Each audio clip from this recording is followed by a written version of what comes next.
Eyjafjörður is the name of this fjord, the island fjord. There are two islands here, one in the fjord, and there is another one just about 60 kilometers north of the mouth of the fjord. That's Grímsey Island. Grímsey Island is a famous place, at least here.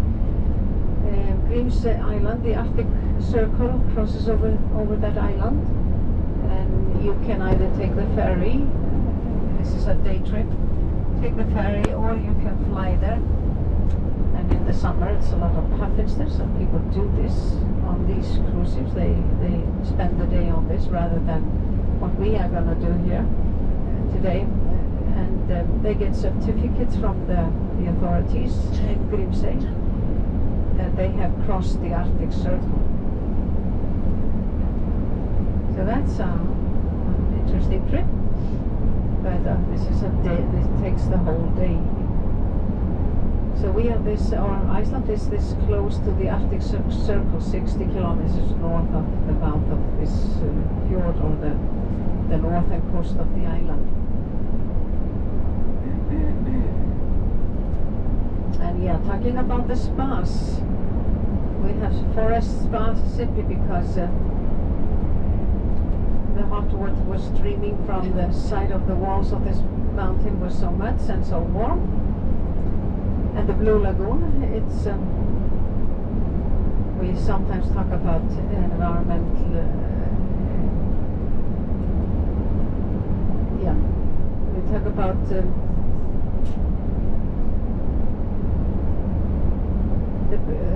Blue Lagoon exists there simply because on Reykjanes Peninsula, and you have been in that area in Reykjavik, this is near to Reykjavik, 55 years ago, people that lived on Reykjanes Peninsula, simply because Reykjanes Peninsula is the youngest part of Iceland, it is a high temperature area. It's a lot of hot water in the ground there. And when we all who lived in other parts of the country, we had been heating our houses for many, many years. But those who lived in these 5 fishing communities on Reykjanes Peninsula, they knew about all this hot water underneath them, and they could not use it for house heating. That is far the most cheapest way to heat a house here. So they wanted to find a way to make some use of all this hot water in the ground. In high temperature areas, the temperature of the water just few meters in the ground is 200, 300 and close to 400 degrees is the temperature. The hot water is very, very hot. So because of it's so hot, there's a lot of minerals. When we drill in high temperature areas, there's a lot of minerals that are coming up with the water, because there are a lot of minerals released from the bedrock.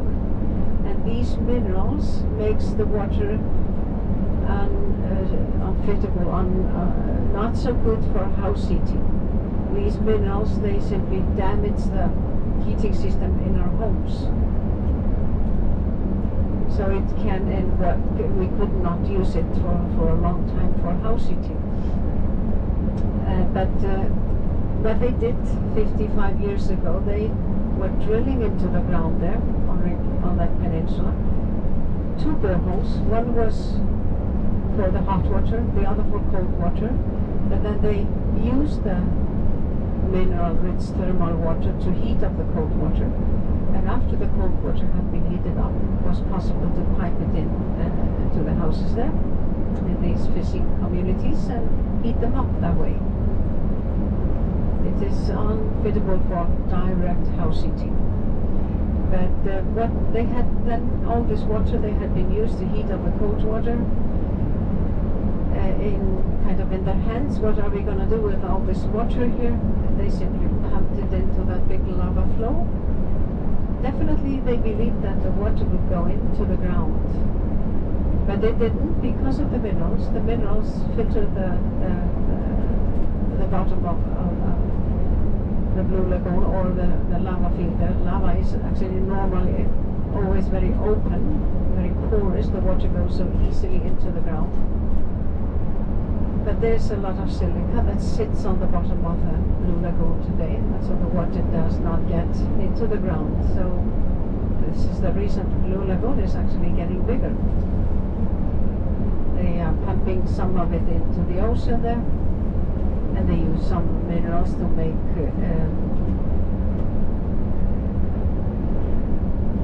they make stuff from the Blue Lagoon that are help good for your skin, and selling that. That's some, as you, if you have been there, you've seen it, and this is well known brand all over the world. But this is the reason that we had the Blue Lagoon there, simply because they didn't know what to do with this, all this water, and pumped it into the big lava flow 55 years ago or so. So that's why it's sometimes talked about industrial waste the Blue Lagoon is in. But it's a very healthy though. Well, we have spas everywhere. This one you are going to visit is the nature baths in Lima. It is another type of a spa, but they are everywhere. And then plus that we have the swimming pools. It's a lot of, we have a lot of this thermal water, and what we prefer is thermal water from low temperature areas, at least for swimming pools, for house heating and so on. But of course, we also, when we drill into the ground, this is in high temperature areas very often to get the steam up, and the steam is used to turn the turbines in our geothermal power stations. Most of the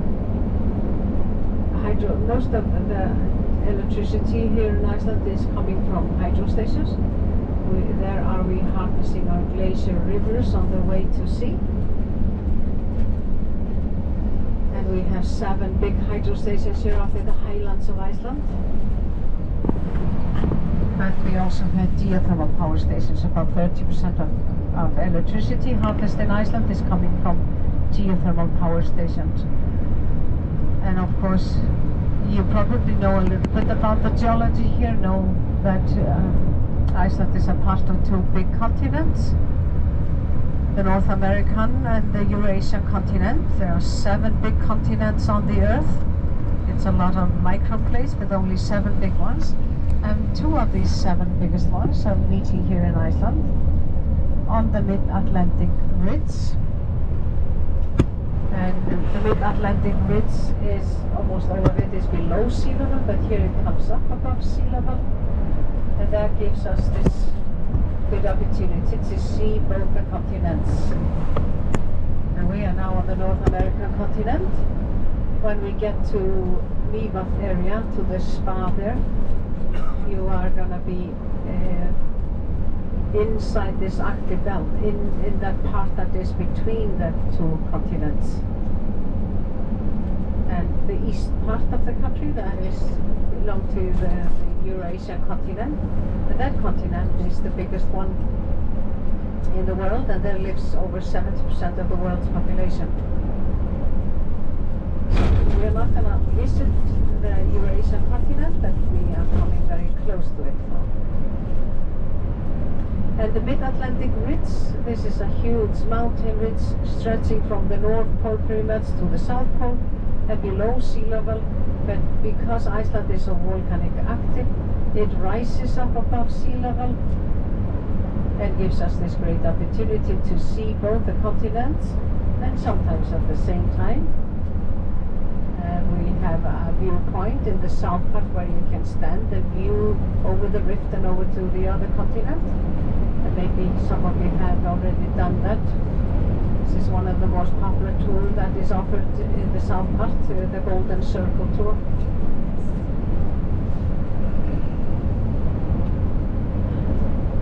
Yeah, so this is a little bit geology. This island is built from the bottom of the sea floor. It started for about 25 million years ago on the bottom of the sea floor in eruption, and then over millions of years and many millions of eruptions, the island was kind of stacked up in layers. One day it came up above sea level and Iceland was born. This is of course the reason we are surrounded by this the big ocean, the Atlantic Ocean.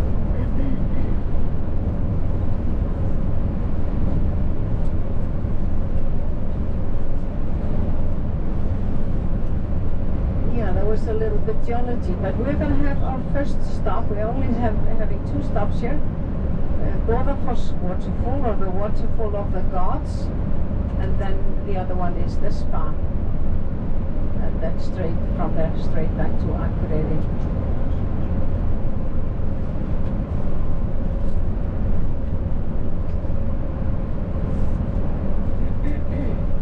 So Gullfoss waterfall, I don't know if you have been told about the sagas, probably. What are they? What is the sagas? The sagas are these old manuscripts that we have here with the history of Iceland from the beginning, from the first settler that came here. Iceland was settled by Vikings. They were coming from Norway, Norwegian Vikings, pagan people that left Norway because there was a new king coming in and ruling in Norway, whose name was King Harald the Herfer.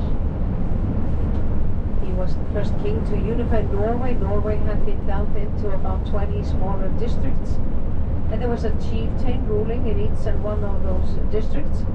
But then came this king, traveled all over Norway and demanded that everybody would see him as their king.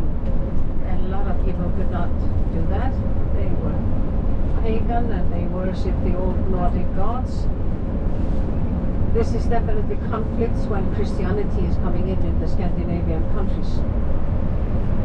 So some people in Norway left and lived in Ireland a few years, and a little later they came here and settled here on this island. The first settler was Ingolf Arnason, and the official year of the settlement is 874. But it was not many years until Christianity had knocked on the door here in Iceland. And of course, these first people that came, they brought with them Christian people. They lived in Ireland. This is what the saga says. They lived in Ireland a few years, and a lot of these chieftains that came here, they bought slaves. In Ireland, there was a big slave market both in Ireland and also in Norway. So they bought slaves there, both men and women. And they had children with these slaves. They simply owned them, of course. And they had children with these women. And these women, they were Irish, and Ireland was already Christianized at this point. And there were Christian influence here from the beginning. And of course, the children, these women, they raised their children up in Christianity, so there were Christian influence from the beginning. So it was not long until this was coming in here, and in the ancient Icelandic parliament were founded in 930 in Thingvellir, which is at the south part, Thingvellir National Park, famous place there. Thingvellir simply means the parliament plain. Thing is the parliament. So in that summer meeting, 1000 AD, there was this main discussion where are these people here gonna stay pagan? Obviously, paganism was not gonna be the religion here, or are we gonna adopt Christianity? There was a chieftain from this area, a pagan chieftain, who he was the so-called law speaker, and that was the highest position in the parliament. So he was very powerful there, but he was from this area here, and he was very much against this. But he was a clever man. He saw that this was coming in all over the world, so this would only be a question when Icelanders would adopt Christianity. Anyway, he brought his pagan statues to the parliament to worship them there. Pagan statues, the Odin and Thor, and Thor was the god that was worshipped most here in Iceland by most of the farmers here. So Thor was the very important here, and there was different meanings and big discussion, and they could not find any solution here. So the others chieftains, they were not as high as this one. This was the main one. This was the ruling chieftain. So they said to him, you have to go into your tent. This was an outdoor parliament. They stayed in tents. Go into your tent. You stay there 24 hours. We make sure that the decision that you're going to take it will be accepted by everybody. And when you come out, you will kind of let us know what you think it is wise here. So he did that. He went there in, stayed 24 hours under a skin, as the sagas came out there, said obviously this is going to be the main religion in the future, so we will adopt officially Christianity here, but the pagan people is going to be allowed to worship their gods secretly though. And so after the parliament, after the meeting, then he came back here to his home area, and he had these statues of the gods, and he simply threw them into the waterfall, and since that is called the waterfall of the gods. So that is a famous waterfall in Iceland. It's a beautiful one and very much connected with the history here. And we are there after 5 minutes. You're gonna see the spray from the waterfall in a minute. We have here a big lake, and sometimes can we see a bird here that is so interesting, because there are 3 birds, different types of birds that are called the American birds, because they come from America to Iceland and they nest here. Iceland is the only country in Europe they nest, and there are probably 2 or 3 pairs nesting on this big lake here.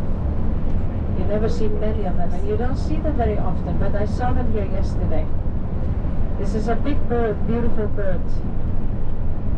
So we pass by here again, so maybe we see it on the way back.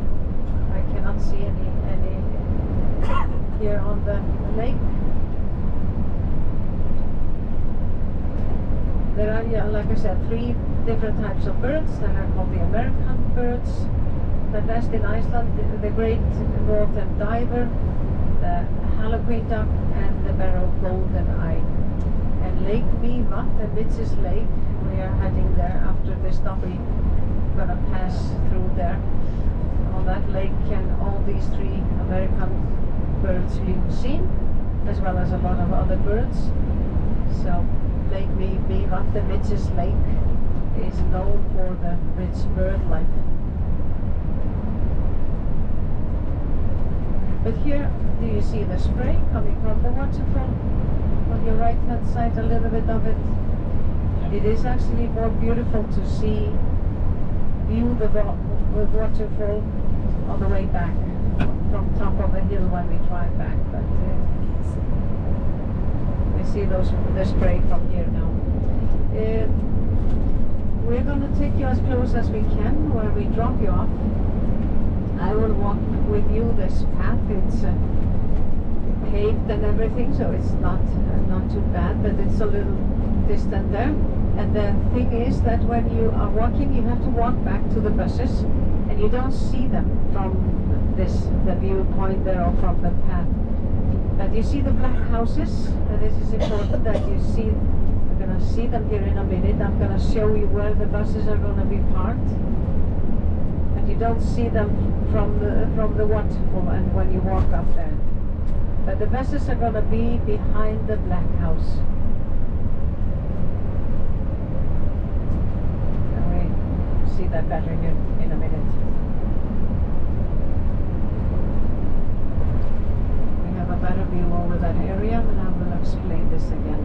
And we're going to stop 45 minutes.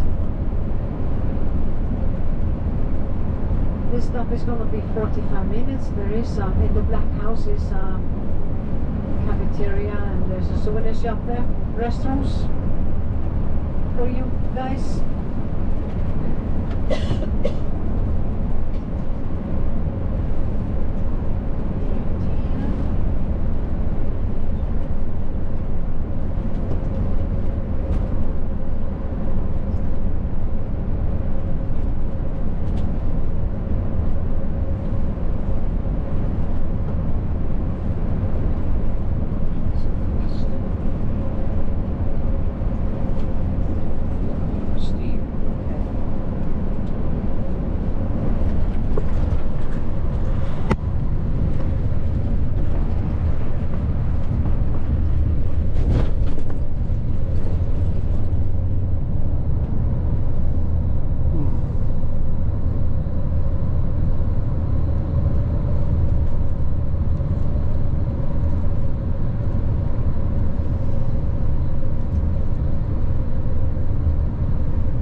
So here in front there are a few houses, and the first ones are black.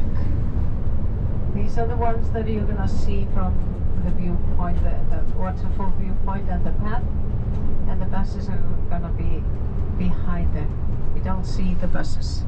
We're gonna leave 9:55, so it's a 45 minutes here.